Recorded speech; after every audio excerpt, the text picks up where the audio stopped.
ফাঁসির আসামি হিসেবে সে 16 বছর যাবত জেলে বন্দী আছে।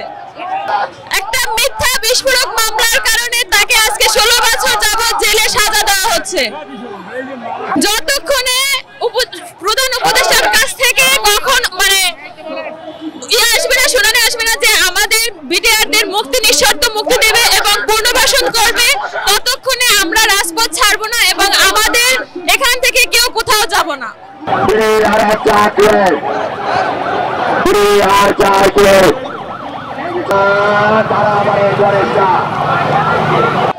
আমার মামা 16 বছর ধরে বিডিআর বিদ্রোহে আছে জেলে, তো ওনার মুক্তির জন্য এবং জেলবন্দি যারা আছে সকলের মুক্তির জন্য আমরা আজকে আন্দোলনে নেমেছি।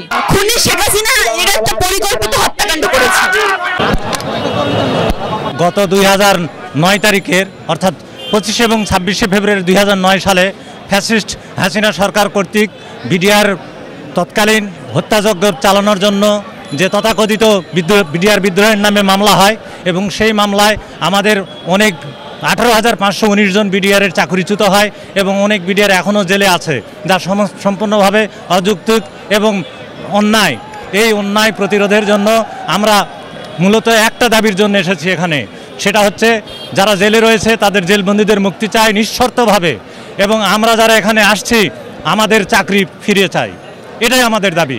বিষয় হচ্ছে 9 সালে যে বিডিআর হত্যাকাণ্ড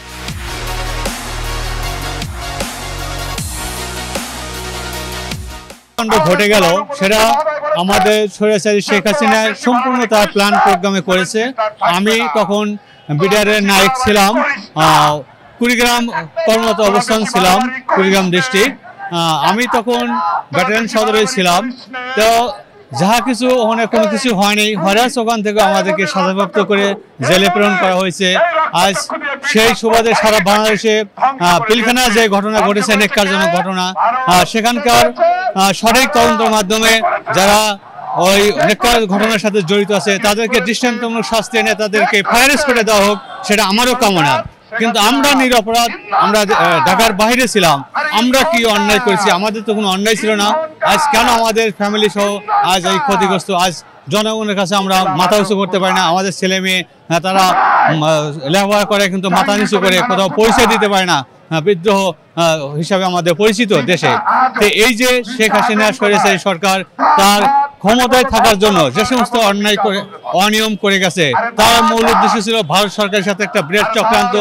বড়বাড়ি যুদ্ধে তাদের ভারতের বড় ধরনের একটা ক্ষতিগ্রস্ত হয়েছে। তাদের কমান্ডো বাহিনী অনেক ফোর্স এসে বাংলাদেশে তারা ডিস্ট্রয় হয়ে গেছে।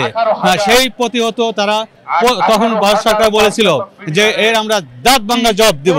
তখন সরকারের সাথে তারা হাত মিলে সেখানের সাথে কন্ট্যাক্ট করে কাউন্টার ইনসার্জেন্সি একটা বই আছে, আমরা পড়ছি কমান্ডার লেভেলে।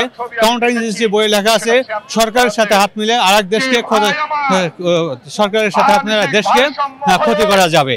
সেই তারা কাউন্টার ইনসার্জেন্সি কাজ করে সরকারের সাথে হাত মিলিয়ে আমাদের পুরো বাহিনীকে ডিস্ট্রয় করে দিছে।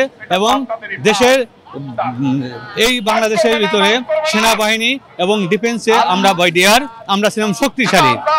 আমাদের ভিতরে এমন একটা ডিস্টেন্স তৈরি করে দিছে যে যাতে কোনোদিন আমরা দেশের শক্তি করতে না পারি।